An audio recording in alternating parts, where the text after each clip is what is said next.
n'okutambulamu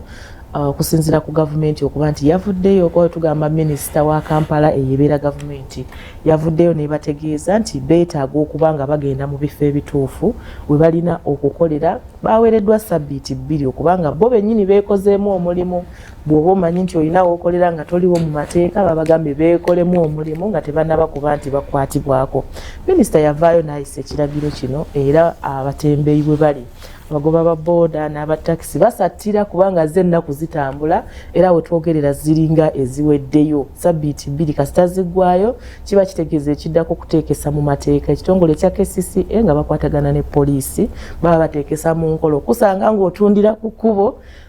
mu bumenyi bw'amateeka obeerawo mu bukyamu kiba kitegeeza kusibwa. Minisita yagamba kukwata kutwala mu kooti kuwozesa osibwe singa guba gukusse mu V ate era n'alabula ne ku bakozi ba KCCA abalowooza nti bagenda kufuna ekyoja mu miro n'agala tebigenda kubeera mu nguzi. Embeera si nnyangu tuyinza okuba nga tulyogerako wano obwogezi naye ekiyinza okuddirira mu maaso awo tulaba nga kaseera kayinza okubeera akazibu eri bannaffe bano abatembeeyi ababooda n'abatakisi singa banaaba batandise okuteekebwako amaanyi. Mu kaseera kano aka sabbiiti 2 twagala okumanyawo kuki kye batuuseeko mu kwogerezeganya ne gavumenti okulaba nga ekibuga tubeera nakyo nga kirina ne bannaffe abatembeeyi abadde bakoleramu tebanyigiriziddwa mu ngeri emu oba endala. Njagala bakweyanjulire ate tube nga tutandikirawo. Ssebo ntandise naawe. Neyanza nnyo neyanziige Munasingo erinnya nze Semanda Brian nga ntembeeza Nabugabo naye nga sinaba kugenda maaso nakweyanjula sooka kwebaza nnyo omusumba Kiganda ne management zonna eza Kingdom TV olwotuwa omukisa guno okujja okuba tuttaanya ensonga zino. Kale tukwaniriza Ssebo mukulu Semanda oli musajja wa nnyonyi oba oli wante? Ndi wante. Bansala Ssebo twabadde naawe ejjo yongera okubalamusaako ate era obeeyanjulira nga tetunnatandika. Mpozera nange njatwala omukisa guno okwebaza oba okulamusa eri management awamu ne Kingdom TV okutuwa omukisa guno okuddamu ate okwanja ensonga eri bannayuganda eziruma omuntu owa wansi kuba zino ensonga zitandikira ku oyo alejjesa ayagala okulwana naye obulamu bukole ki bukyuke. Amanya n'eddoboozi Kizito Kenneth abangi gwe bamanyi nga Council of Uganda omukulembeze batembeeyi. Sabbiiti 2 ziggwako mutuuseewa? Sabbiiti 2 ziggwako naye abasinga mami kantereezemu bakikwata bubi nti sabbiiti zino tetwazisaba nti kyekitugwana naye olw'okuba nti kiri kyatugwira naffe ne tugamba akukuba ekyamaanyi omukuba ekyaki ekyobunafu ne tusaba wiiki 2 tusobole okubateeka nabo ku nninga oba otaddewo akadde oba akaseera k'osobola okuteeseganya nabo biki bye tulina okukola ye baba badda bakola batya ffe ngaffe twagala biki ye space eyo gye tubadde tusaba naye abasinga era kibi nnyo eri abatembeeyi mubutuufu n'obeera mutembeeyi nene bayita meeting ezisoba 3 naye nga tomanyi na bikwata ku mulimu gwo gw'ofa kimu kukola ki kukola kyekiri kye nagamba ejjo nti basukka nnyo okwesulirayo ogwaki ogwa naggamba abatembeeyi essaawa ya leero we balaba nga biyiseemu ne baleetera oli ogamba nti yaselectinze oba bakiyita bati yalondobyemu so nga ebintu ebyo biba bitambula kozi kati ffe tuze tutambula ndowooza since 2022 tubonaabona omulimu gw'abatembeeyi tegutereerangako naye nga ki twagala naffe gavumenti etegeere nti guno mulimu ogulabirira enkuyanja n'enkuyanja y'abantu eveeyo buvi eyambeko oba kututeekesa mu nkola nti ojja kola ng'ensi endala ze tulaba kata Netherland ne New York erina obutembeeyi naye obuteeketeeke kyetulwanirira era lyeddoboozi lino lyetugamba nti tetugenda kussa mukono paka nga tufunye obwenkanya. Biki bye mwagala bikolebwe? Bwe twenkanya we bamala okugutegeera nti mulimu oba bagenda gubagira ffe kyetwagala basooke bakkirize Sunday market yeekola embagirawo etaliiko yadde kuba yaliwo tebatuwa na nsonga lwaki yakola ki yavaawo.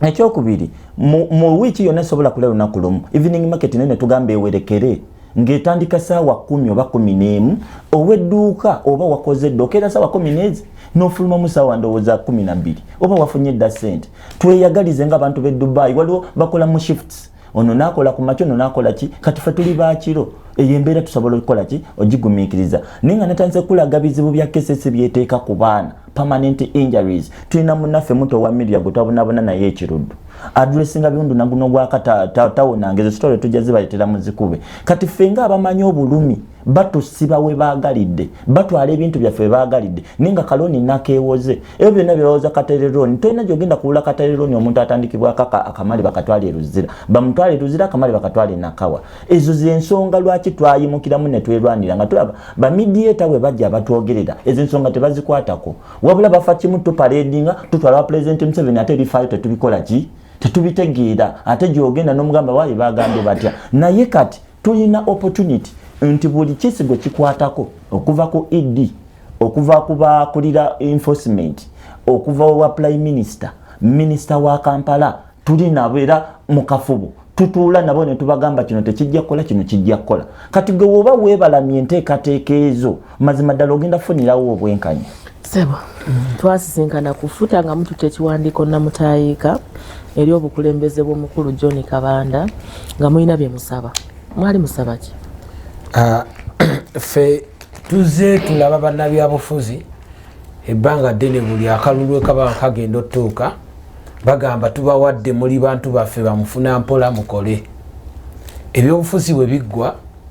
nga batandika erozanya ebyobufuzi nga wawulira Prime Minister yavayo n'agamba nti akalulu komwakatuwa ne tugenda bagoba n'amaanyi Honorable Minister wa Kampala bwe yali ayisa ekiwandiiko obogoba abatembeeyi tiyakonsidalinga nti buli street eriko abantu abakolerako bunakamba engaging yalondamu yakola selection y'abantu n'abatwala ku media center street endala n'azireka nga ziyigize eki nga mwena yali tasobola kutambula nammwe muli bangi ffenna yali tasobola tambula naffe yensonga lwaki naffe twagamba tikasita tulina omukulembeze w'abasuubuzi abatwala eggwanga lyonna ffe gwe tumanyi waayina waatudde obukulembeze bwo bw'abasuubuzi tebukoma ku basuubuzi b'amaduuka ne tugamba katukole ekiwandiiko namutayiika tukimutwalire kubanga obutembeyi nasale bedi y'obusuubuzi tukimanyi bulungi nnyo tukimutwalire nga bwe tulabye azaalwanirira abasuubuzi kuba abadde mu infirizi abadde mu baafiro ab'amataba abadde mu baaki tukitwale kufuta ateke akolenga olutindo olutugatta n'abakulembeze abo kuba ffe tebaatunoonya olw'okubanga balaba ndowooza sijja gamba nti oba balaba tetusaanidde naye zino ensonga si za bukulembeze nti ani mukulembeze w'abatembeeyi zino ensonga za muntu anyigirizibwa ali wansi akolera wansi ku gulawundi omuntu alina kapito ow'emitwalo 3 omuntu alina kapito ow'emitwalo 2 oyo gwe bali mu kugamba nti tugobye nga ffe tugamba mu kiwandiiko kyaffe kitwatwala ewa Mr. Kabanda akulira futa nga tumugamba nti tebayinza yisa kiwandiiko kigoba batembeeyi ne babawa wiiki 2 nga tebasoose kulambika nti oluvannyuma lwa wiiki ezo 2 nga ziweddeko mugenda tandika okukolanga evening market mujja kukolanga Sunday market wabula obuzibu bwe twasanga mu bantu bonna minisita be yakwatagana nabo balina agenda ez'okusolooza Sunday market ate nga abantu bano betwagala oba betuli mu lwanirira ekyo si gye gyandibadde emiramwa okusooka okutunuulira omulamwa ogw'okutunuulira nti omuntu ono gwe bagoba bamuteekeddeteekedde bati era abaddewo ati atandisa atya okukola naye tulina bannaffe abatunuulidde nti nze bwe naatambula ennyo ne minisita ne ED n'abalala bekikwatako bajja kumpa amaanyi n'obuyinza mbeere nga yenze nkuliddemu solooza Sunday market eyo gye baagala otuwa ffe tugamba ebyo si bye twagala mutandisa ate okweyagaliza twagala wabeerewo enkola ennuŋŋamu nga yo egenda kubeera nga eyamba abantu ba wansi kubanga nze golaba sitekansi eyo ensibye emirundi mingi nnyo lwakolera kuki ku nguudo ezo era manyi obulumi basanga n'omuntu ng'alina kapito wa mitwalo 2 ne bamukwata ne bamusiba ne bamukuba fayini ya 6 ne bamutwala eruzira emyezi 6 adda mu kyalo oyo abaze mu kyalo kati sawa ya leero buvaayo n'olangirira nti ate tujja bawa Sunday market nayo togyogedde nti etandika ddi Sunday market kati banga eryo lyogenda omalanga omugobye agenda baawa ensonga y'okubeera n'ekibuga ekirungi ffenna tujagala nga kiri organized naye ebintu bingi nnyo biremye gavumenti n'abakulembeze awamu n'abasuubuzi era kyova olaba twayagala nnyo ku mulundi guno tuyingizeemu ba business people abali involved kuba bwe tulabanga omukulu Amisi Kigondo tumwebaza bamuwa okukulaakulanya n'ekifo kye yajja okukulaakulanya mwalimu abantu abeeyiyizaamu gavumenti bwe yali emuwa teyasooka kulowooza nti naye abantu ababadde beeyiyizaawo abajjawo ekigulira amagala eddiba abajjawo ofiizi w'abaana baabwe bo tubakoze tutya teyakirowoozaako bwe budde bwe bumu ne bamuwa n'atandika okukulaakulanya bwe bumu ne bagamba mu abanaku tubawadde mukole mwe balonzi baffe mukole ne bajja ne beenyigamu emijjuzo ne giba mingi kubanga ebbanga lyonna obululu buzze bubeerawo naye tewabadde mujjuzo nga gubaddewo mulundi guno kati ekyo nakyo ne kibeera ekizibu nti abaava ku mwala ne bagenda nga beenyiganyigamu busipeesi obuliwo ne tubeera n'ekizibu ekirala teriyo abasuubuzi abaafiirwa amataba agaaliwo ng'ennaku z'omwezi 3 omwezi ogw'ekumi omwaka oguwedde abamu ne bafiirwa mulimu n'abaafa pulesa mulimu n'abaazirika mulimu n'abadda mu kyalo nabo ne bajja ne beenyiga omwo gavumenti neevaayo negamba egenda kukola ki egenda baliyirira mu bwangu ddala badde mu bizinesi ne batabaliyirira nabo baliyo mu gundi beegatta bonna bali ku nguudo gwe mujjuzo gwonna gwolaba kati ffe nga tetunabagenda kugamba nti babagoba ffe tusooka kwebuuza nti naye mubategekidde mutya kuba singa gavumenti yaddira bano be yagamba nti egenda liyirira nebaliyirira ne basigala nga bakyerimbise mu batembeeyi awo wandibaddewo ensonga twandibadde twegatano ne tugamba abagundi mwe muveewo temwali batembeeyi kale tugenda kuddira afande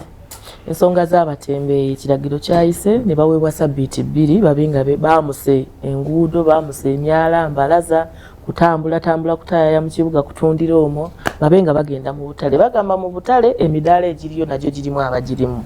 ate ne bakasitoma baabwe nti tebagendayo mu butale obumu tebatuukayo naye nga nategeddeko nti bawerera ddala emitwalo 3.5 tebasobola kugenda mu butale buliwo obutale 16 obwa gavumenti obuli mu Kampala olowooza ensonga eno yandikwatiddwa etya nga tebannagobwa tabale nnyo ekisooka nti kigambo butembeeyi kyava mu hooka bwe butembeeyi era nga walina okubeerawo hawkers license hawkers license bw'ogiweebwa era toteeka bintu wansi byakutambuza kino ekintu kyobutembeeyi fe abaludde mu Kampala abazaaliddwamu kiri historical sikyaleero in fact mu biseera bya Nasulu kwagwa Amini kikyalimu Civil State Council enforcement kyaliko n'aba military police olulimi lw'owulira oluyaaye we lwatandikira bakwata omuyaaye saabayaaye ndowooza yafa bamuyitanga Sancho lyerinnya lyeyali yeetuuma bamutwala mu kooti bamugamba nti omanyi lulimi ki agamba luyaaye kiki oyinza okuwozamu olwo tinali nsamula ffege emaazi n'enkaba yali atunda sigala omusirikale n'amukwata ebiseera ebyo era abantu bali batandise okutambulira ku nguudo nga batunda sigala ekizibu ekiri mu butembeeyi nti waliwo complaints nyingi nti abantu b'omu maduuka bagamba basasula ssente nyingi rent ate abatembeeyi babamazeeko bizinesi complain ekwata ku Minister of Trade nekwata ku State Council kubanga nayo erina zeesolooza mu maduuka ago kati bagamba nti no we have to regulate bwona ogamba nti ogabyeho kazi license bakugambye olwedde emitwalo emeka 3 omuntu wedduuka akubalira emitemwa gyawa girimu ne toileti girimu amasanyalaze girimu abakasasiro n'ebirala so ne babanga olutalo lwe balina olwa bananyini bizimbe abasuubuzi abasuubuliramu n'ogattako nti oba balina obukulembeze tebalina abaana be bakulembeze baabwe simanyi n'ogattako abalimu nga tebalina mpisa kyana mirimu bwogenda ku nova ku mini price ng'oyambuka bwoti oba noyita mu kakuubo akali mu bizimbe ebyo obatunda ebizigo Gatherland osanga abavubuka abo nga balina embeera gye bateekawo bakwata abakazi ne basika emikono okuba ku bubina ayogeddeko ne bamuvuma ezo kompuleeni zonna zigenda kubanga abo bonna be baba bakolawe bati abakyala abamu bava mu ofiisi ez'enjawulo so mu meeting ezo n'abapoliisi mu meeting ezo boogera ku batembeeyi n'endisipulini awo amasomero we gatandikidde nagenda nempita awo ku Mukwana Arcade ku Nabukeera awo awali kapoliisi awo wona paka waggulu ku kapoliisi ka waggulu naye nga muyinza okwimirira nga mubuliddwawo okuyitanga abantu bayaze ebintu muki mu footpass ndowooza complain ezimu zempulidde nti state council yalemwa n'oku managinga beauty ya Kampala naddala awo ku nguudo ezo baali batadde ebimuli byonna babirinnyalinya mudda kati babitundiramu so there are facts eziconnectinga ku ekyo nti sanite y'ekibuga bwe banyuka ebiveera ebiki babireka awo kitegeera byebimu byebigenda mukoka bwajje nebigenda ebiveera ebyo nebikwatamu enfuufu ya mukoka naki nebigalira emyala amataba negajja ki negajja nga bwewalaba era so in a way waliwo facts nyingi ezireetedde okugamba nti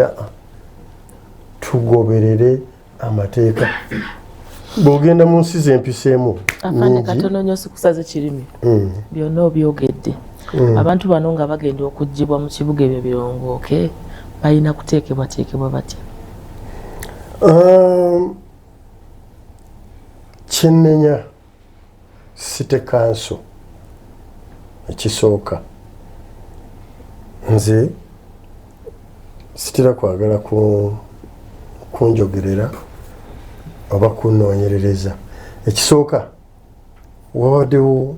okukwata abatembeeyi mabegako nga akalulu tekanatandika naye ng'osanga mulimu abalina ba godfather mu state council nga bo tebakwatibwako at one time nayimirira nembuuza ba enforcement nembagamba lwaki balimu bakwata balimu baleka nangamba lwaki gwani ambuuza nemweyanjulira nangamba munaye biwanvu abamu oba wakamukwata akasimu ne kaveeri timuleke muntu wange so abamu balina ba godfather kitegeera abo abakulembeze bowulira bonna balina abantu baabwe abatembeeyi kitegeera nosanga omukazi gwe bakutte wali tabweza na kapito ya $3 wano baleseewo aweza n'emitwalo $1 million nga ziri so system bweba erina okufuluma olwaleero tojja kuŋŋamba nti nawuliddeko omukulembeze omwange agamba nti bagende mu katale ka busaafi twalina exercise ey'okuzimba obutale ero obumu mwavanga ababulwanyisa abakulembeze era temujja kazimba buki akatale kenakulabyako kekali kalina okubeera nga kekasooka n'okuzimbibwa nga newandege atanazimbibwa naye balukwago namboze bajja ne bateeka olukuŋŋaana awo enankulabye waliwo omuvulaawo ne boogera buli kibi nga bagamba gavumenti bwegala okutwala ettaka lya gavumenti mamini lyobwakabaka biki n'akatale kewandige nako kalimu entalomboyo zityo so tebabazimbidde butale naye ate babagoba kubanga wali mu kalulu otubadde nga abatalina bukulembeze so bona beegazaanya ate ne babeera bafujjo kugambye bwoliwo bwotuukako ne bagala okuvuma tulinamu ne regulation eyeetaagisa nti tawulya miliyoni ezo mamini emitwalo egyo boogedde gyabatembeyi ojja kusanga 60% bona bafolena banyarwanda balundi biki genda okole save nze namala edde yange kirina kukola kitya kirina kubeera kitya kikirina okubeera kubanga abasinga abo owulira mpalifugi bakongo biki UN eba taking care of aba mu kampu oba bana exercise gye banakola ne bagulira ettaka ne batera wakatale kaabwe kyempakanyamu ku mwami ono kyayogedde nti oba nagenda mu butale bakasitoma tebajja kujja enguudo bwe zinaba ziri cleared gwe ng'oyagala ennyaanya oba obutungulu oba engwe lwaki togendeyo kale so nze nsaba ekisooka gavumenti etuule kubanga baana abantu balina abaana balina okusasula mayumba tugambe they have to live nezo zowulidde market loan katale loan ere market loan bazifulumya President Museveni nabagamba nembagamba nti Museveni ayagala abantu eyo exercise ya loan gyowulya myoga parish development model ensi ezisinga tezibirina naye wano President Museveni agamba bawe bave mu bwavu afande tugenda kuddira katumale okola ku ssente tugenda kudda n'essaawa ey'okubiri program Kingdom Torch tukyatunulira nsonga y'abatembeeyi bagobebwa mu kibuga bazzibwe mu butale gavumenti ebateekedde etya sabbiiti ebbiri ezaabaweebwa zo ziweddeyo omutembeeyi nga ye ebintu byayagala byalayisa era bisoboka kuba tetujjaga kesisi tetwagala yeteeke mu mbeera egamba nti abo be basaba bizibu nnyo ensonga lwaki kesisi era ereese n'ebyo bye mukomplaininga kombo omujjuzo mungi yagaana oteekawo oda mu batembeeyi 1 twali twagala omutembeeyi ono ffe registration gye twakola era twagiwa kesisi ebeere ng'emanyi abantu abali recognized abalina okubeera mu kibuga tosobola kubeera n'abantu b'otamanyi kesisi muzuukuke technical team mukutugamba muli technical naye ebintu bye mukola ffe tetubitegeera nombaala mu kibuga emyaka 2-10 ku kesisi ninga tumanyi kyoyinza kukolera abantu bo ababonaabona wabula gwe solution gyolina kubakwata kubasiba ekyo nno tukiwakanya ne sekuwakanya biki bye musaba mu mbeera eno ffe kye tusaba essaawa ya leero basooke balirizinge Sunday market etaliiko bukwakulizo weyali ku nguudo kweyali era kwetugenda okugiteeka ebikooketo bigenda otandika ng'omwana ono alina obuweerero bwagenda okuteeka ebintu bye era Sunday market eyo weena amala okudrivinga like weeks nga 2-3 ne evening market naye ekola esome nitukoyo okubeera nga munnayuganda akolera ku bunkenke kiba kitegeeza omutembeeyi ng'okkirizibwa kutembeeya ku Sunday mu kibuga n'essaawa ez'olweggulo ekibuga kibeere kikakkamu naye essaawa ya leero omuntu obubuuzi obubuddamu n'otamuwamu ka breathing space n'otamuwaako kyakuzzaako bagenda kukyankalanya ekibuga kyetutayagala kubanga lwa nsonga President Museveni tumuwagidde tumuwadde akalulu mu ssaawa naffe ey'okutufaako tugambe nti kati muzeeyi agenda kuddiza abazzukulu bwe bagamba otugobera ekyo tetukikkiriza ne mu butagenda tugamba nti muteekeewo emitendera omutembeeyi gy'anaayitamu okubeera nga naye asobola okukola ki okumitinga ebizibu bye. N'ekirala ekintu kya license twakyogerako bakirekawo mu bbanga ne batugamba ekyo tekisoboka ne twakizuula nti KCC era erimu banganda na bamikwano kuba okuva ku jenda ogende mu ligo ogende ku City Hall bonna bafiidinga ku mutembeeyi. Ffe tuli lusuku lwa KCC nefe kati twerwanako okulaba nti ketuba tukoze tusobola okukateekako mu nsawo ne tuddayo eka n'omugaati. Lwaki temwagala genda mu butale? Obutale ebyo tubibala bulijjo era nakibagamba ne ku media center teri bifo. Obutale babubala Bugoloobi Nakawaawa Ndegeya nene wenkutwalayo olwaleero ovaayo kuba n'abaliyo bakaaba. Genda mu Usafi babadde nabo beekyanga bagamba gye mubasindika naffe tetulina bifo. Ekisooka akatale keetaaga okubeera nga kali standard nga kali modern, akatale nga kayingira kafuluma nigwe n'ozimba olinga azimbye omuzikiti. Tusobola kukuumira waawo omuntu anoonya ya leero omuntu gwe tuwogerako ye daily breadwinner nti olwaleero waaba takoze buzibu. KCC bakwata buli lunaku n'enkeera ne bajja which means tebalina option. Naye gwe KCC n'okwata emyaka 10 bw'osiba bw'osiiringa kitegeeza eyo solution empya tuli ku .com ye yasigala mu analog. Usafi kakalu. Usafi teri. Abantu abaliyo bateekayo emaali zaabwe ne ziggwako. Era abasigalayo beba mukulu kagulu abafunayo emidaala egya ddala kuba be bafawunda b'akatale ako. Abo bo tusobola obbalabayo, abo bo tusobola obbasangayo. Naye bano abaana abagendawo be tukwata ne tuteekayo emaali eggwako emaali ku mudaala neggwako nga tatunze yadde olwatano nga n'ekikomanda eky'olukumi takikoze eki takisasudde. Lwaki? Nti akatale enzimba gye bakazimbamu n'ettaka erimu baalitunda munaatoogeza kuno ne kuli paka terina kubeera mwaka akatale wemba sirimbye. Ettaka lyonna lyalina kuba lyakatale ne bakazimba kali kafuluma kayingira n'oleetera nze abeerayo okubeerayo n'agula ng'asobola okunnoonya ng'ono omuzeeyi wayagala ebintu ebiki. Naye batuteeka awantu nga gw'olina okwegulira embaawo gw'olina okakomerera ku capital w'emitwalo 10 n'egi ffenna gwe tukkiriziganyiza nti capital mutono ne kamala ne tuvaawo ne bajja bo nga bagenda kuki kusolooza busolooza. Ffe kye twagala ebintu ebiteeketeeke nga nsobola okubeerayo n'engulira omwana wange omugaati era n'asoma. Naye sigenda kubeerawo ng'omwana wange tasoma ate ng'ontadde awantu awatakola ki awatali nawe woolabira ddala nti ontadde awantu awali awatatambula. Bukyanga kiragiro minisita akiisa. Bukyanga minisita ayisa kiragiro nteeseganya kize mwakatuukako. Enteeseganya eziriko era nsuubira n'ejjondooza nazikoonyeeko nti enteeseganya eziriwo kati eri twavuddeyo mu abatembeeyi bali disorganized. Olwaleero bano abatembeeyi balongooseemu era ffenna tuseeki ng'abakulembeze b'abatembeeyi nti ekijja tukyagala kuba tusobola kulemesa munno okukola. Omuntu yenna akujjako omulimu obutakola abatakwagaliza na maka abatakwagaliza na baana bo. Minisita mumwengezeeko enteeseganya ki ezigenda maaso? Enteeseganya ezigendako twayogedde ku toilets ne twogera ku kasasiro nga twogera ne minisita yennyini nga tugamba akatale kano kaba kanaabeerawo mwabo abantu abanaabeerawo balina okubeera banakola susu n'ebintu ebirala byonna. Era olwo tuli ku Sunday market twabeeranga ne moving toilet plastic toilet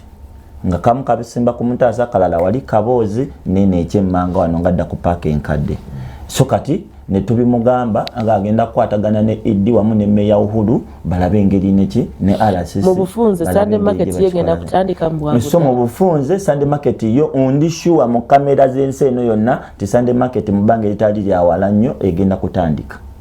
Then yo evening market lwaki ebadde ekyali gundi lwa nsonga tetwagala esaasaane Kampala Road ng'omanyi abatembeeyi baffe ng'omuzeeyi wagambye abamu bali unruly. N'ateeka awantu n'ateeka mu muddo naye naffe tugezaako okulwana nga bwe kisoboka. Toteeka mu muddo toteeka mu kkubo toteeka mu maaso ga dduuka tulabe nga waliwo n'enguudo ezo zimanyikiddwako evening market nti togenda teeka ku Kampala Road si buli luguudo wabula tusobola okukwata nga woolaba Namirembe Road n'amalayo Lumu Street nga tumanyi we kuvaako Sunday evening market era we tujja ogikola ki we tujja ogikwasaganyiza. Oli kati ayogedde ku lwabwe naye ate nammwe ate abali eno mufuta mmwe biki bye musaba bikolebwe kubanga ffenna tukkiriziganya nti ekibuga tukyetaaga nga kiki nga kirina kati kyemusaba kyeki? Ekisooka omwami ebimu byayogedde yandibadde mu butuufu naye ffe ng'abatembeeyi challenge gye tuyina tituze tubeera n'abantu abagamba nti bakulembeze ngate si batembeeyi. Ekisooka wakati omwami oyo jamubuuza nti gwe ebbanga lyonna ozza otundirawo ebintu naye ye yanjulanga omukulembeze w'abatembeeyi. Fe olwaleero tugamba ensonga eno si yabyabukulembeze. Yes, Sunday market tujagala ebeerewo ku nguudo ezitagenda nyigiriza nga woolaba Namirembe Road Nabugabo ne evening market ebyo tubyagala. Naye ate tuddayo wa minisita ne tumwewuunya nti ye nga minisita yandibadde agenda na engaginga abatembeeyi bennyini abatuufu abali mulimu ogwo kuba bye bamanyi obulumi. Naye olwaleero bwe tuwulira omukulu ng'oyo kansala ng'ayogera ng'emabega we eriyo abantu bo abalina interest ez'okusolooza mu Sunday market eyo kitwennyamiza nti tuba tetugendedde ku mulamwa gwa kutuukiriza kulumirirwa oli muntu wa wansi omunaku. Twagala tumanye nti Sunday market bagiwadde bamufuna mpola. Baani abaagala ogisolooza abali emabega abakukuta nayo? Kuba twawulidde ffe twafunye edda amawulire nti baagala buli muntu bamujengako emitwalo 2.5. Tulina babuloka betumanyi nga bali mabega be bapushinga ebeerewo. Ebyo byonna tubiwakanya. Naye ate ne tukkaanya n'ekyo gitwa kyo. Oba olaba ffe twagamba Kabanda akulira Futa Uganda ekibiina eky'abasuubuzi nti nga bw'ozolwanirira abasuubuzi ensonga zaffe tuzireese mu lujjudde ensi yonna eraba. Era twagala buli kyotuukako naffe tuli basuubuzi obeere ng'okyanjula eri ensi yonna. Oba mukituuseeko na minisita tukituukeko. Essaawa ya leero ng'ebula ennaku ntini nnyo abantu bagobwe. Minisita yandibadde yavuddeyo dda n'alangirira kubanga ennaku z'omwezi 19 zibaawa za Lwakuna ku Lwokutaano nga 2 yandibadde yavuddeyo dda n'alangirira nti ku Sande zijja benda ku z'omwezi 22 Sunday market ejatandika ku luguudo bweruti ne ku luguudo bweruti ne ku luguudo bweruti. Awo abantu be bagenda okugoba baba bafunye essuubi n'obuweerero obutalwanagana naki na KCCA na gavumenti yonna okutwalira awamu. Ekyokubiri abantu baneno betwagamba nti oba baava ku myala abamu baava mu maduuka abo tubalaba nga si batembeeyi naye olw'embeera ne yabatuukako nga bafiiriddwa yabafoosinga okufuuka abatembeeyi. Abo bo mubakoze mutya kuba waliwo pulogulaamu ey'obbasasula abo mwandisose nabo ne mubasasula ne bakola ki ne bava mu buno okwerimbika mu butembeeyi. Ensonga ey'okusatu nawulidde nga afande ono ayogera ku indiscipline. Ekigambo kya indiscipline kiri mu buli sekita era oyinza otuuka ne mu basirikale ngeri abali indiscipline naye ekyo tetukinenyeza gundi institution yonna wabula tukwata abo abali indiscipline ne tugamba tugenda bakola ki bapanishinga mu ngeri emu oba endala. Sooka olindemu awo indiscipline y'abasirikale oba ene organized group bali baba balina indiscipline balina ne disciplinary committee ezibavunaana. Kyenavudde mbuuza nti mwe ng'abatembeeyi obukulembeze bwambuliwa tu njagala oyawule ekintu kyemuli mu kunegotiatinga. Olwaleero ogamba nti Sunday market baweebwe street. Olwaleero as we speak buli street ejjudde. Abaliyo munaabajjawo mukolerewo mwenna oba munaakola mutya kuba nze mbeera mu kibuga ntambula mu kibuga n'osanga muntu ku muntu ne muvaawo ne mugira ki ne mugenda ne mu luguudo wakati. Ishu ya fande eri nti singa mwenna banaabasitula ne babakuba ku street bweti muba munaajawo bali abaliwo yensonga mubataddewo yensonga naye mu byemusaba nekiraameri musaasire obukulembeze kubanga n'olwaleero Kabanda gwe bagamba Kabanda mumanyi mukwano gwange kitegeera already ali established n'ebibinja ebya zaakedi n'abengoye n'abaki n'abebyamasannyalaze n'abengatto naki kitegeera bebamu beba complaininga ku batembeeyi ekitegeera so Kabanda okumutwalira issue yammwe first of all ajja gamba ajja kuba ng'empisi gye bakasukira ekisiiza ky'omuliro n'ekibaka ng'ekiyita nnyama negamba zinayo nti guno omuliro nti guwande nti ate mpande obwomi so kati Kabanda anaabawolereza atya ate nga bakomplena nti y'omukubo kubanga naye atunda ngatto kitegeera so ne gavumenti yennyini erina obuzibu lwayo we are discussing on one side ab'amaduuka nabo bajja ki bawanda muliro Katonda afande tugenda kuddiza omwami ono obudde bwe gavumenti yo okugamba nti egoba abatembeeyi yo ebadde etaddewo nteekateeka ki kyekisinga obukulu eyo enteekateeka kati gye tulina okunegotiatingako actually I also have to address it somewhere nti usaafi okusinziira ku points zatuwadde usaafi mubawa buwikifo era bw'oyitayo bubaawo bwe buti bubagatta ne bazimba ki omudaala kitegeera saawa yona ne bweguba muliro tegumalawo naddakiika mmeka 5 guba guzikidde ng'obubaawo buyidde so ekyo ekifo bwe kiba kya state council ekikulaakulanye bazimba akatale President Museveni azimbye obutale mu ggwanga lyonna kitegeera obutale obumu buli empute abantu babuddukamu ne bagenda ku street nejjukira ku street kwe bagenda gavumenti terinaako ttaka bino nabyo tubitunulemu kale afande kakati Aunty Mary katono nnyo kembadde ntereezaamu omwami oyo kuba obuzibu bw'ensinza obasangamu ababiri buli luuyi lulaga nti lwetuufu nedda si anti ye kati obuzibu bw'alina mmwe muli batembeeyi bano balaga muli batembeeyi kati ono tolabye wakugambye akatale akawagira ate awulira waliwo abaagala okukasolooza kati ate lwaki teweetaba ku abo bennyini bulifo ky'okkubuulira lwaki togendayo naye kati obuzibu bw'ayina ono alimu lubaale bagamba lubaale waliwo lubaale amulinya ayogera ebibye n'ebyoli kyovola lwaki nkugambye wakoze ebyo by'obutazza muntu oli lwansonga ebibuuzo byenjagala omubuuza biibino nti omuntu gwawolereza alina keesi nga nnya we yalwana infreeze yakonkludinga abasuubuzi abaleetedde UR emaaso nga n'ekibiriiti ekisolooze yali luddawa ennakawa walwanya ejuzi simanyi ebyamazzi nabyo byamulemedde bagenze luddawa ne balwanirayo kati omuntu gwatugamba olwaleero mbu ensonga zange enkulu nnyo sisobola naziwa minisita wabula nziwa Kabanda ate Kabanda kugamba byavulugu ensonga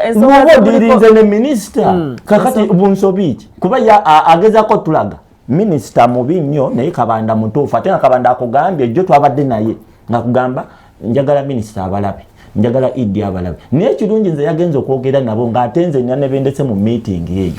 kale tugenda kudda n'ekitundu ekyokubiri sebo tujja kutandika nawe omalirize ensonga yo tugenda kudda n'ekitundu ekyokubiri programu katumale okola ku ssente tukomewo abatugambe baengeginze minisita wa Kampala balina bye bamusabye nga bwabitunnyonnyodde kati twagala okumanya mwabagenda mufuta nomutwalayo ekiwandiiko nga kiriko ensonga zammwe mutuuse ku ki kubanga bwobudde buweddeyo abatembeeyi bandyagadde okumanya n'eggwanga lino okutwaliza awamu mutuuse ku ki neyanza nnyo ensonga ze mwali musaba otubuuliddeko ekyokuliyirira abasuubuzi abakosebwa amataba ekyo musaba gavumenti ebaliyirire basobole okubanga abo at least eyo percentage ebavaamu ensonga ya Sunday market namwe mugitwala nga nkulu n'akatale ak'olweggulu mutuuse ku ki ennyabo era nga bwe twagenda kufuta ew'omukulu Kabanda John yatusuubiza otuwa reply era olwaleero tulina meeting naye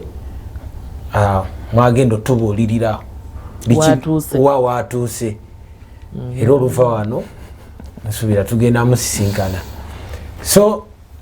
abatembeeyi abali abatulaba mu Nabugabo Kwaleni Road William Street Beni Kiwanuka street zonna tukimanyi bulungi nnyo eriyo abantu abaava mu maduuka n'abaava mu bifo ebyenjawulo nga naye bulijjo tebatembeeza kwezo nguudo abo naffe twagala okukunga n'okwanguyizaako gavumenti nti bwe baba nga balina gye baava baddeyo okuleka bano bemmenye nti bo baali baafiirwa nga beetaaga oliyirirwa nabo baba baliirirwa bajja tuvaamu naye eriyo abatembeeyi abamanyiddwa nga bwe nyinza okugamba nti kati eriyo Mawejje gyali wansi oyo ye yasiiringa mutembeeyi ensi yonna ekimanyi bwe nkugendera mu kikubo balubega mbamanyi abo bo babukyati tebakolaki tebavaawo abo betwagala okulwana okulaba nga bateekerwateekerwa nti gavumenti nga tennatandika kuenforcinga kiragiro kino eteeka okubeera nga ebategekedde era ensonga lwaki twaddukira kufuta naye nga yo yonna tetunnatuukayo oyogedde ku nsonga egamba nti mu butale abamu bavaayo abateriyo bakasitoma tusaana tumanye nti omutembeeyi ono kiki ekimuleeta e Kampala n'abeera nga bwogenda Nateete mu nguudo z'e Nateete taliiyo bwogenda kwegamba eyewala eweesudde tebaliiyo nti abatembeeyi bano banoonyi ba mmere ya leero etali Nateete nti Nateete baasibwa eva embalala teyiwaawo muntu jjukira abatembeeyi baguza ono atambula tebaguza muntu alina bajeti baguza omuntu alina sente ez'enfisi nti naye katugeze naye obutungulu awo ku kkubo mbadde entambula nesanga entuumo y'obutungulu si za bajeti kubanga eriyo bannaffe abakola mu zi ofiisi ye ng'ajja vuga emmotoka agende mu katale akole shopping eya wiiki amaye nti era ne wiiki ejja bajja kumpa bajeti naye bano abatembeeyi baguza bantu balina sente zitalina bajeti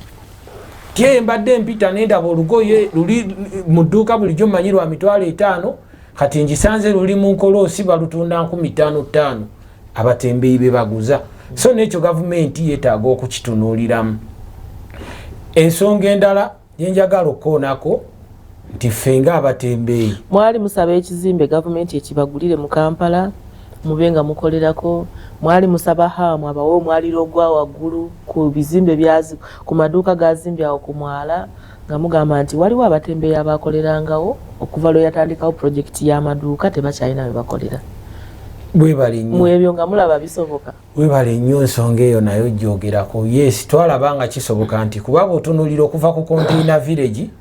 okutuuka ewa Kisekka omwalo ogwo gwonna gwakolerwangako abantu bw'ogenda eri nga ku shamba waliyo ab'ebibokisi ababitundirangayo bw'ojja wano Kwaleni Road watandikirako ku Kwalisero walingawo abaana bayimba ensawo abalala butambaala abalala butawulo kakati bw'ogenda eri ku mwala side ng'obuuse odde eri ku Gondi naye waliyo abakolerayo ffe nga tulaba nti singa gavumenti etuula n'omugagga negamba nti omwaliriro gwa waggulu katusooke tugupangisiza abantu abo emyezi 6 bamale beegatta abantu 3 babeere nga basasula obuduuka bwa waggulu kati abatembeeyi bamale bo beekolemu omulimu beerangire fulo yaabwe ate nga tetukisaba ku mwala gukka nga tusaba nti abatembeeyi bano abalala ekibalemeseza n'oyigira abamu mu bizimbe beeyi y'amaduuka kati ekizimbe ekyo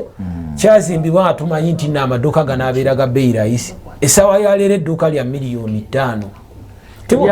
eryawo ku mwala amuge yamaze ozimba teriyo mutembeeyi akolaki asobola lisasula nga tugamba nti singa wabeerawo pulogulaamu gavumenti negamba nti abagagga b'omu Kampala mwenna abazimbye mu Central Business Gundi fulo za waggulu muziwa abantu ab'enfuna enti ku bbeeyi rayisi gavumenti esobola okunegosiyetinga n'abagagga temuddukeyo ng'ate era mwekwasa nti waggulu abantu tebatuukayo ekyo mu pulaani zaffe singa kibawo ekiri nga kiteereddwawo waliwo ne pulaani egy'okuvaayo nga tumaketingayo abantu okumanya nti abalayisi bo bakolaki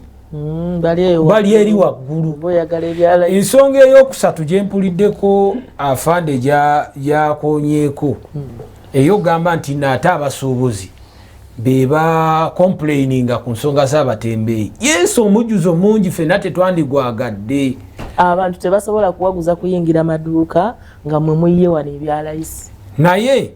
nze ku nsonga y'abasuubuzi njagikonako katini nti teriyo mutembeeyi asobola kuguza kasitoma ayina kugula ku dduuka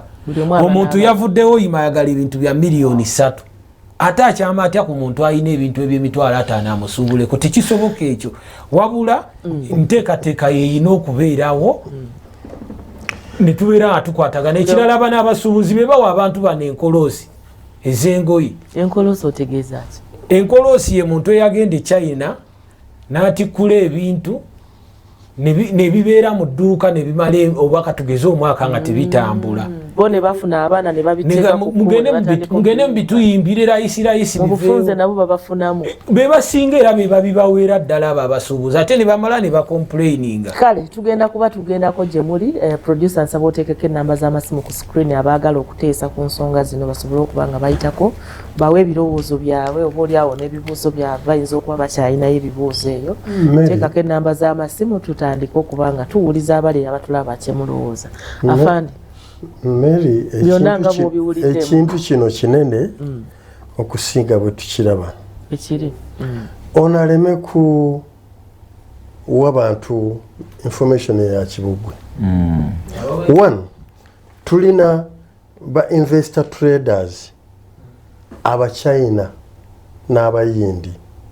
bo abafuna ne loans mu government zaabwe ate almost 0% interest. Okitegeera n'obeera n'omunnauganda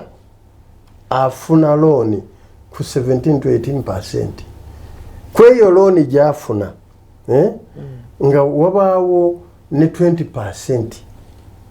eya VAT. Abantu bano bali mu maduuka bano abatembeeyi bajja kuba China bali abafunye eki ebyamaguzi byabwe ku kipa babinona kuba China. Okitegeera nfe balaba. Okitegeera kakati omuntu ajjanga anagula kimu none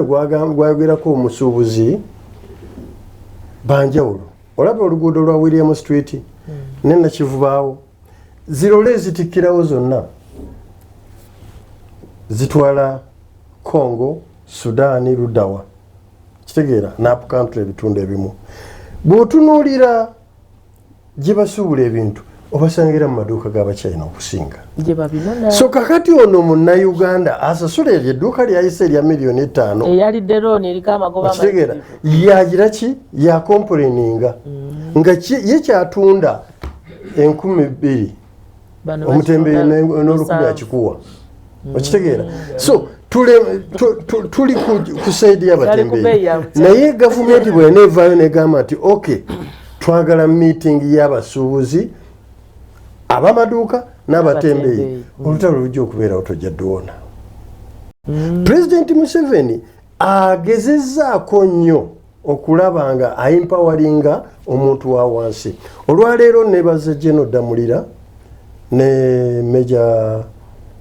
Kuteesa bayingidde mu zigeto okuyamba abantu ba geto. Kati abageto abamu abakozeyo ka profit nabo baagala kujja ku nguudo kukyusa ku business. Eyali ku kikomando agamba kati mpezezaawo kangende nange ntembeeye. So where are we leading to? Chaos eno tunagimalawo tutya? Tojja kungamba nti gavumenti ejja ku negotiatinga ekizimbe ekyo njagala tukimalirye wano. Ekizimbe nga n'oyo akizimba ali ku looni nnene ndoza hamu mawuli emisango gye ne which bank is that? DTV? Katumale afande, katumale okufuna ku bali ku masimu. Bali ku masimu. Hello KTV. Hello. Hello. Government erina obusobozi obugula ebizimbe. Gavumenti erina obusobozi bugulira abatembeeyi ekizimbe oba n'obusobozi obusasulako nga kati mbuulirayo ekizimbe bano abali wano bambulirayo ekizimbe kisobola okugendamu $3.3 oba $2 egy'abatembeeyi oba ezisobola ebapangisize upper floor. Already abamu badduka mu wino ne batwala ennyanya ku nguudo. What about those? Hello. Bye bitasoboka bitwogerako ntusabe ebisoboka ebikwatikako nti sando gisobola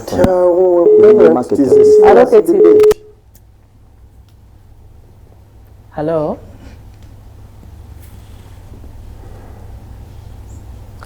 Hello.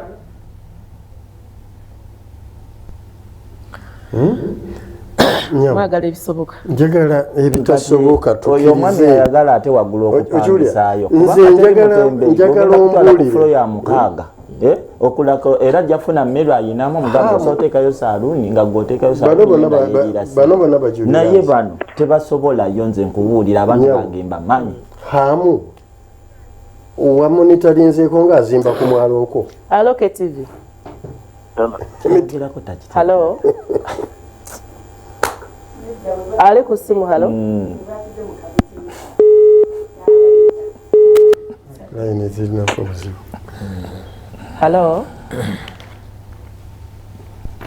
netiwaka zirabika zikyankalanyeemu ekyamazima kiri nti akaddeko kayinza obutatulimba mbadde nkubuuza wamonitalinzeeko nga hamu azimba ku mwalo ogwo emitayimbwa ne simenti nabiki byamaliddeko musaba nti abawe buuli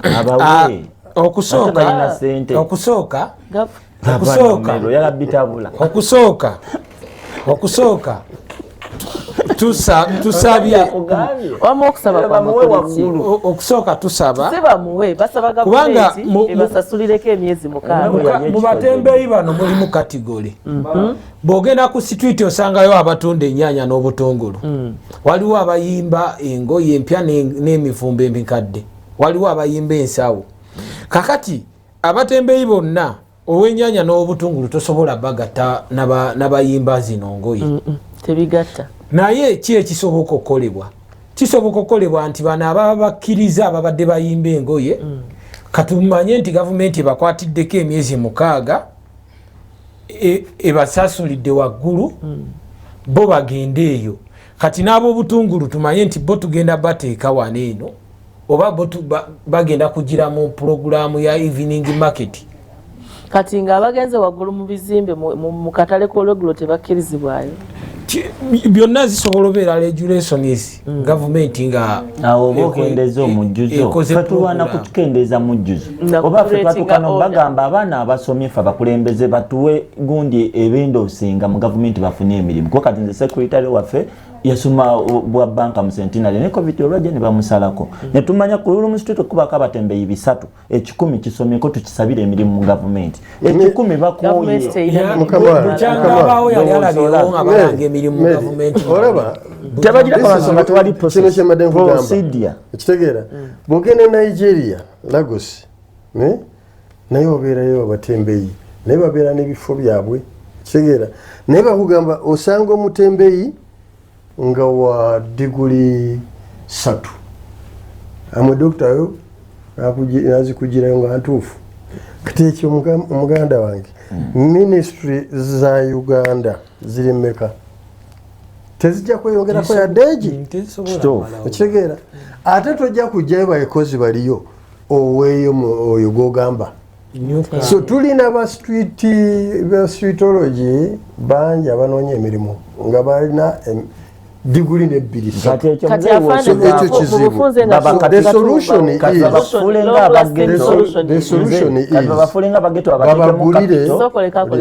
the solution is government through the council ezimbe akatale ku Usafi ezimbe obutale anti nettaka mu Kampala mwe baagala nettaka mu Kampala mwe baagala teririimu eri okuzimbako ki lirabika tolireete lindage wanegindi weri kubanga buli division wetugamba nti tugiteeka obutale gwembulira nti liri wano eryo nja kunegotiatingagiteeka mu projekiti nkiwandiike oba liri Nakawa oba liri Rubaga oba liriwa bali kuno baligule President Museveni natulako n'afande Sale nga batandika okuzimba obutale era ne tusanga enkayana ezaali mu butale obuli mu Kampala n'agamba obutale naddala obw'Obwakabaka let us not push okitegeera so kati olwaleero ploti eziriwo zogamba ze muyinza okugendamu kubanga kati ngammwe ab'omu Kampala muno abafuuse ensonga temujja kuva wano nti munagenda mu katale ke Nakawa anti twagala owe Nakawa asigale Nakawa owe Rubaga asigale Rubaga owe Makindi asigale Makindi kati tugenda kusigala mu ndowooza wetuwa mitwalo 3 tusigale mu ndowooza nga 1,300 Anti totegedde kizibu kijja muntu Makindye najja. Kajja kuba modern Brian sibwe buno bwe bitundu baali. Kirina okukolebwa gavumenti enoonye ettaka weesobola okubazimbira babakwate kati nze nkubuulira genda mu katale kwata kamera zo genda mu katale ke Nateete waliwo emidaala egiri empty kiwulira naye bano toyinza bagamba nti mugende mu katale ke Nateete obaana abali mu katale ke Nateete abalinayo emidaala nga bakozi ba gavumenti oba bakulembeze okitegeera. This is where we have a problem nti noono omukyala badde akugamba ebyalooni sente ezo wezifulumira ate abazigaba. President Museveni walaba juzi ono bwe yatambula mu parish development model yasiba bameka abaali esente ezo ne kati nga waliwo abali online. So kati ensi nze nakugamba wano juzi nali wano nti obukumpanya n'obubbi embezzlement eri mu Uganda ni DNA kitegeera naddala abo abali mu position okiwulira naye nga kino nali Tanzania waliwo akatale akali ekalyako ne baziba akalala Ilala ne basengulya abantu Ilala naye abantu baddukayo ne bajja mu kibuga. So it is a mess. Naye tenga government keeping a sanity genda wano Addis Ababa tojja kusanga street government ezimba obutale bwe beefunye ettaka baana ettaka lya njagala ku sibula twebaza namwe n'abadde batu abeekumidde KTV era nga nkuba omulanga eri abatembeyi bannaffe muleme kuwudiisibwa n'amaloboozi mangi kubanga eyawukana ku mugendo efuuka kaasa. Already twaweereddwa ennaku tulina bye bagenda okutuwa tetwagala bakwate bintu byammwe mugambe abakulembeze tebaatugamba. Twali ku media center nze sirya mu kigambo kyange ne tukola endagaano ne gavumenti era ffe tugitadde ku nningo okulaba nti ebikwekweto bigenda otandika ng'ebifo byaffe bye tubasabye byo tubirina. 1 ekyokubiri twagala naffe abatembeyi ate tweteeketeeke twemesula gwa nagamba omulimu twagala nnyo ebyangalo bunanine bakikusanza ne bakikuteera mu ngalo muyimuke tulwanire omulimu gwaffe kuba gwe gulabirira abaana gwe gusomesa abaana kwe tulya kwe tunywa. N'ekirala nkubiriza KCC yo muyite mu bwangu buli kyetaaga okukola DED nkimanyi kwoli abagenda wemuli Prime Minister mukwatagane RCC mulabe nga at least ebikwekoto bigenda okutandika nga Sunday market etandise okola tulabe nga ekibuga kiyonjo kubanga naffe tetwagala mujjuzo kuli Kampala. N'ekirala nti abaana bano bonna babadde bataayaaya ku nguudo kusika busimu tufune we tubakuumira kubanga kijja kuleeta embeera eyakasatiro singa tubajjako omulimu nga tetubalaze wakola ki wakudda ne mu mbeera eno eya school fees bwe tuteeka embeera embi tekigenda kulabika kirungi mu kibuga naye nga mbeebaza mwenna awamu ne management ya KTV. Okay, sebo sibula neyanza nnyo baganda baffe mwenna ababaddeyo abatulaba abakulembeze mbiti ebyenjawulo ffe nga abatembeeyi era tulinze ensonga emu kubanga tetujja kugamba nti no tujja kwaniriza ekyo tugoba nga tetulina kiddako olw'ensonga nti ffe tukola mmere ya leero tukola mmere ya leero era baganda baffe wansi eyo gye bali ekiragiro bakiwulira beeraliikirivu nnyo kuba kati abamu mugenda kuddamu balaba nga baze mbubbi. Nze bwe mpangalire na bugabo waliwo abaana baali basula mu mwalo ogwo ne baguvaamu nga bafunyeyo obusente obutinitini ne batandika okukola n'omwala gwavaawo ne wano bagenda bagoba tewali solusoni kitegeeza embeera y'obumenyi bw'amateeka erilayikira okuddamu ennyo naye tusaba nga tetunatuuka ku deadline eri gye baawa wabeewo ekirangirirwa ekyamangu ennyo ekigenda okuwa abantu bano essuubi era tujja kwebaza abakulembeze bonna abali concerned ku nsonga yaffe kuba afutala olwo ffenna tuli babe ba musolo ffenna tuli bannayuganda tukwatagane ate tutambulire wamu tulabe nga ekibuga kirungi ate nga ne bannansi atubalese emitima tegyewanise kale program Kingdom Torch olunaku olwaleero nkwebazizza gwe wenna gwe twatandise naye wali ku ssaawa ennya paka kati nga tuwumbawumba. Nze Munasingo Mary Namirimo tuddingana lunaku lwakutaano ssaawa emu ey'akawungeezi paka 2 mu program Kingdom